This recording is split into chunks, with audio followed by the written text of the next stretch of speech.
राज्यातल्या मत्स्य व्यवसायाला प्राधान्य देण्यासाठी मत्स्य प्रबोधिनी या प्रशिक्षण नौकेचं उद्घाटन पशु आणि दुग्ध विकास मंत्री महादेव जानकर यांच्या हस्ते करण्यात आलं।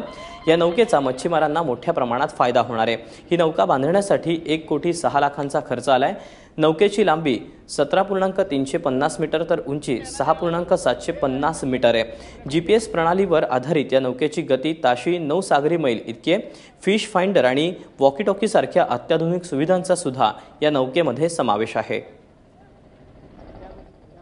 आजपासून आम्ही असा निर्णय घेतोय की महिला वर्गाला देखील आम्ही ह्यात ट्रेनिंग देण्याचा प्रयत्न करतोय आणि विशेष ह्या बोटीचं ट्रेनिंग घेतलेली मुलं पोर्ट ट्रस्टमध्ये सर्व्हिसला लागतात, नेव्हीमध्ये सर्व्हिसला लागतात आणि आजपर्यंत मला माझ्या अधिकाऱ्यांनी सांगितल्यानंतर 350 मुलांना नेव्हीमध्ये ड्युटी मिळालेली आहे।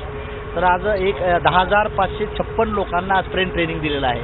तर आता सध्याला प्रमाण कमी होत चाललेलं आहे। तर आम्ही ह्यासाठी काय करतोय की आता सर्वांनाच आम्ही प्रवेश देण्याचा प्रयत्न करतोय।